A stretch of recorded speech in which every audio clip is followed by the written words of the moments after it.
Salut, c'est Trado, je suis content de vous retrouver pour la mise à jour de l'indice parisien au programme, l'analyse technique en préparation de la séance de lundi, le suivi de mon trade, quelques idées de trade possibles, les news, je vous retrouve de l'autre côté. Et oui, 1,58% abandonné aujourd'hui, c'est triste et ça aurait pu être bien pire puisqu'au pire de la séance, le CAC 40 abandonnait la bagatelle de 2,40% et on a repris quasiment 1%, hein, donc c'est pas mal du tout. Enfin, ça aurait pu être bien pire en tout cas et disons-le franchement, je ne sais pas pourquoi ça a baissé aujourd'hui. Les statistiques en provenance des États-Unis ont été plutôt bonnes, meilleures qu'attendues. Il est vrai que certains s'émeuvent du fait que le Congrès américain n'arrive pas à se mettre véritablement d'accord pour le plan de relance, mais bon, ça n'a pas empêché les États-Unis d'avoir une évolution, une hausse sur le Dow Jones. Certains disent que ce sont les statistiques décevantes en Chine. Bon, il y a bien pire que ça. Et les derniers disent que c'est parce que les mesures sanitaires prises par le Royaume-Uni inquiètent. Bon, en fait, il semble surtout que ce soit des dégagements de prudence qui ont eu lieu ou d'origine technique, mais rien sur les fondamentaux ne peut justifier une perte panique de 2,4% en séance, je crois. En tout cas, voilà où nous en sommes. Malheureusement, le gap des 4937, 4948 a été rebouché complètement. Il faut savoir que lorsqu'un gap a véritablement un signe précurseur dans une envolée, il n'est pas rebouché aussi rapidement. Là, on l'a rebouché en une semaine, donc peut-être que vous voyez où je veux en venir, mais c'est pas une très bonne nouvelle pour la suite. J'y reviendrai dans 30 secondes. En tout cas, l'objectif a été rallié à minima, puisque voilà, si vous prenez la dernière impulsion de hausse avant et la dernière impulsion de hausse après le gap, on voit que cet objectif a été touché. On voit également qu'on a ouvert un autre gap, ici 5019, 5038, puisqu'il n'y a pas de cotation entre les plus bas de la séance du 13 août et les plus hauts de la séance du 14 août. Et je suis en train d'imaginer le scénario d'une nouvelle série de gaps communs. Et on sait que les gaps communs généralement ouvrent la voie à une période de latéralisation. Et vous ne rêvez pas, cela voudrait dire que eh bien, nous aurions une fois de plus une succession de gaps comme ça, ici, ou encore c'était le cas, je ne me retrouve plus ici, ou encore un autre gap là, etc. Ces gaps qui ne sont finalement qu'annonciateurs d'une période de latéralisation et ce serait complètement congruent avec la formation qu'on a déjà évoquée d'un triangle ici symétrique qui est une figure de consolidation type. Et encore une fois, je sens la frustration poindre chez de nombreux investisseurs qui voudraient que cela reparte, surtout à la hausse, mais je le dis et je le répète, les marchés prennent plus de temps à latéraliser qu'à monter ou à descendre. En particulier lorsqu'il y a eu juste avant une progression significative.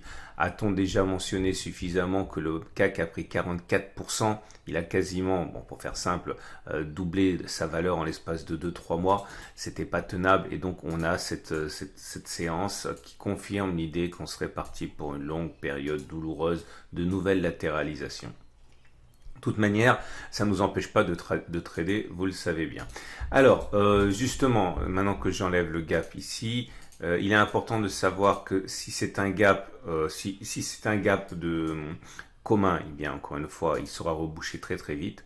Si c'est un gap qui initie une fin de tendance haussière, la tendance haussière qui serait née depuis 2 semaines à peu près, et bien dans ce cas, c'est un gap de rupture qui nous amène à envisager que l'on aille significativement plus bas. Pourquoi pas tester le bas du triangle ou le support mineur des 4691. On reviendra sur ça plus tard, mais ce serait beaucoup plus significatif en tant qu'annonciateur de baisse.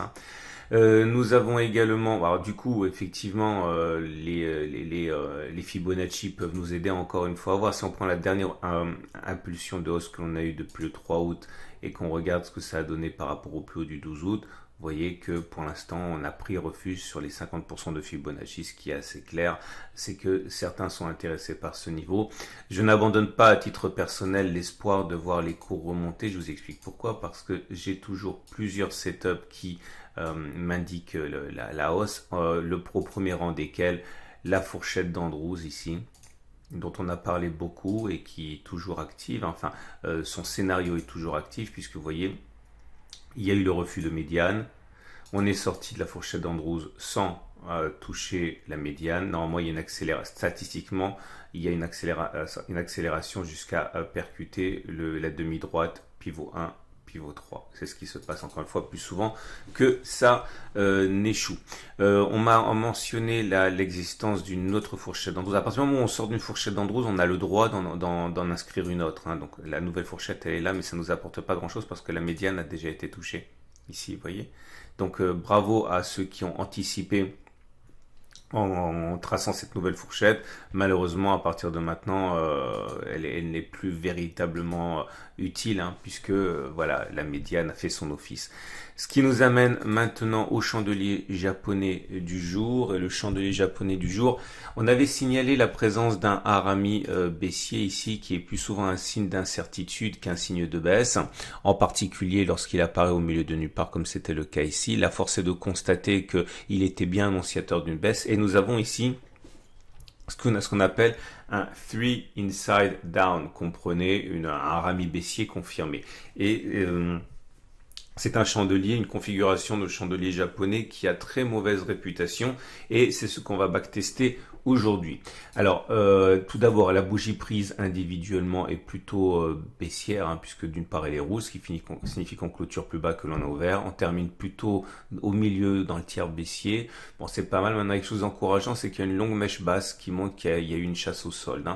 Je l'ai pas mentionné, mais certains l'auront sans doute fait parce qu'ils connaissent ma méthode.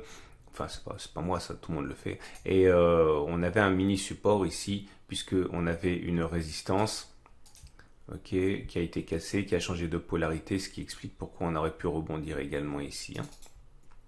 Donc, ce qui nous amène au 3 inside down. Alors, comme je l'ai dit, la réputation de 3 inside down est extrêmement baissière, et on va voir ce que ça donne si on regarde les 20 dernières occurrences. Alors, j'ai décidé de backtester ça. Vous le savez, ça ne veut rien dire scientifiquement, puisque 20 occurrences n'est pas suffisant pour établir une loi statistique, mais encore une fois, à guise de partage de ma méthode, ça peut vous intéresser. Le pari sera gagné si on clôture plus bas que la clôture du 3 inside down. Donc clairement, le pari sera gagné si à un moment ou à un autre, on clôture plus bas que 4962,93 avant que de clôturer au-dessus de la bougie 2 de la figure, c'est-à-dire 5077. Est-ce qu'on peut espérer que l'on clôturera plus bas que ça avant de clôturer plus haut que ça? Et c'est parti pour 20 occurrences. Voilà la première qui est ici. Et c'est une réussite. Ok, regardez. Bougie verte, harami baissier, confirmation avec une séance qui clôture plus bas que la bougie 2. Et derrière, on a clôturé significativement beaucoup plus bas avant que de clôturer au-dessus de la bougie 2 qui est apparue un mois plus tard. Un échec ici. Alors pour ces bougies-là, vous allez devoir me faire confiance parce que ça se joue pas à grand-chose, mais vous avez bien ici un échec. C'est une bougie rouge, une bougie verte, et derrière on a clôturé au-dessus de la bougie, de la bougie 2.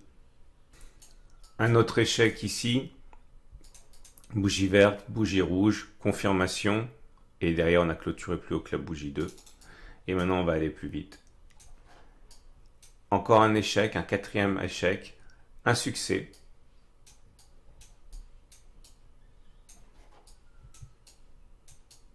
un échec, un succès, un échec, un succès, un deuxième succès, deux échecs consécutifs, trois échecs consécutifs, trois succès consécutifs, un quatrième succès consécutif, un échec, un deuxième échec.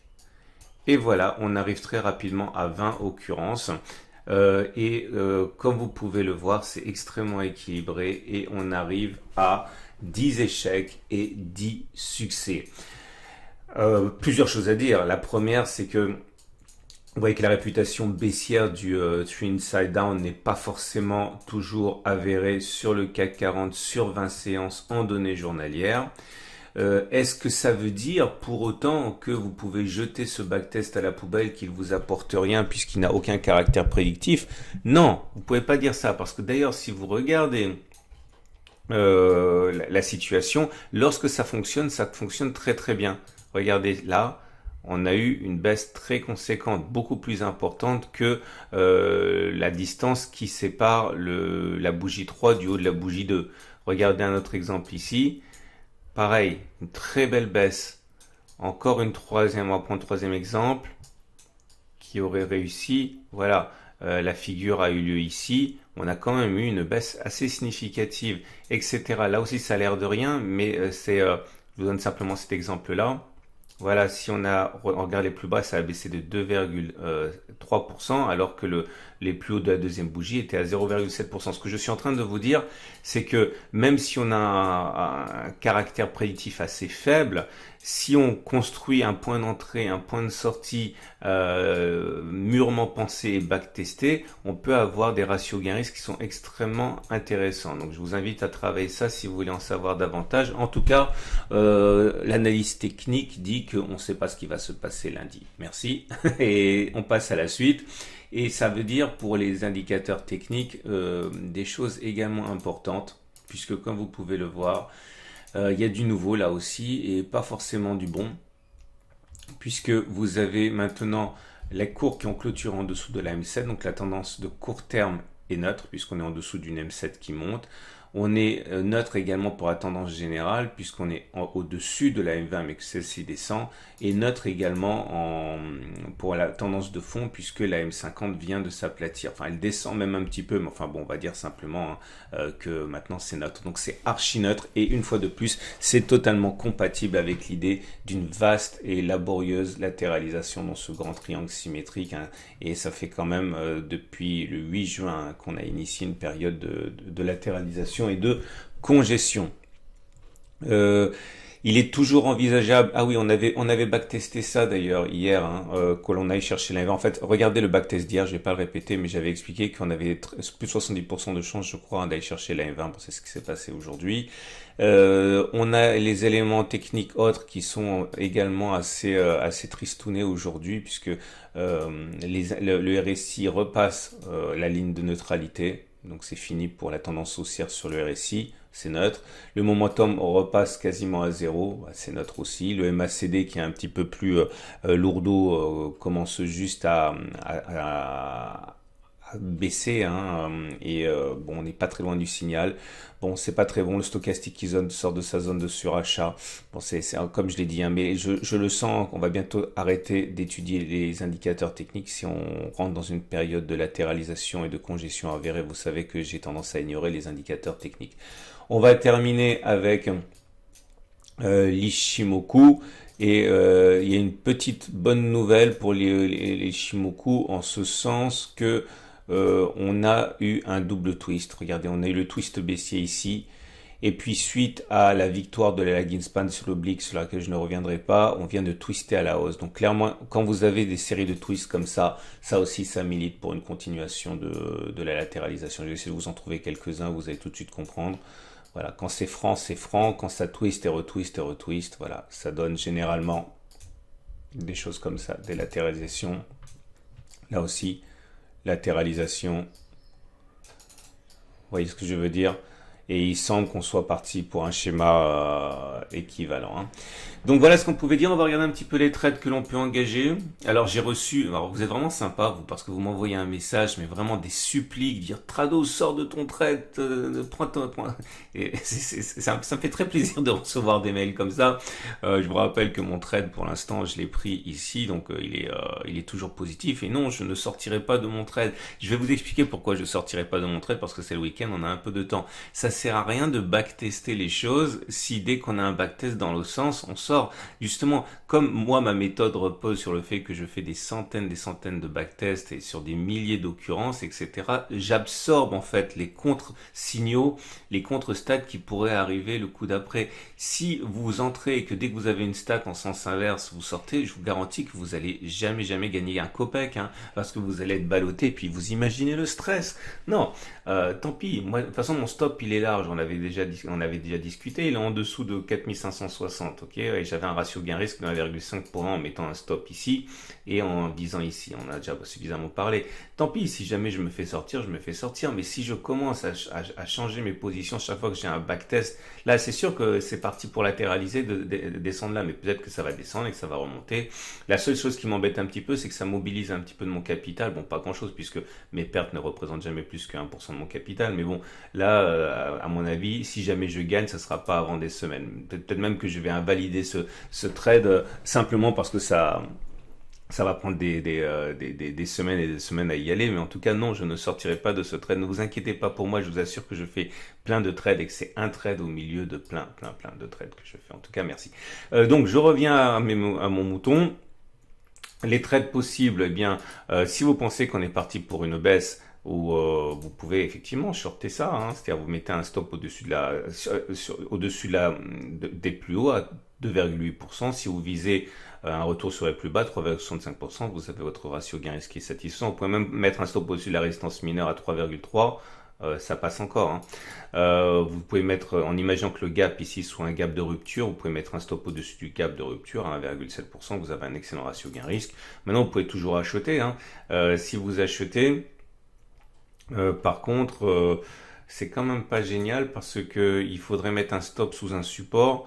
Donc le premier support évident, il est là à 2,6%. Ça vous donne un ratio gain-risque qui est supérieur à 1, mais vous frottez au gap qui risque d'être difficile à passer. J'aime pas. À titre personnel, si j'étais haussier, enfin si j'étais pas déjà entré, j'attendrais que l'on descende carrément pour acheter. À moins que vous considériez que cette mèche là, c'est un retour sur support, c'est pas impossible non plus, hein, et que vous vouliez mettre votre stop en dessous. Bon, vous mettez un stop à, allez, je sais pas moi, 1,10%, vous visez un retour sur le gap, vous avez un ratio gain-risque de 1 pour 1. Voilà, c'est une possibilité aussi, mais je pense que le plus simple, c'est d'attendre que ça descende un petit peu. Voilà, c'était très long, je vous souhaite une excellente journée, je vous invite à regarder à la fin de cette vidéo l'analyse technique de moyen terme, l'analyse de l'or également, et d'ailleurs, grande nouvelle, Warren Buffett, hein, l'unique Warren Buffett a annoncé être rentré au capital de Barrick Gold, hein, la minière, comme quoi ceux qui convoquent les Warren Buffett pour dire que l'or ne sert à rien, etc., en sont pour leurs frais. Voilà. Ouh là là, c'est très long. Bon week-end.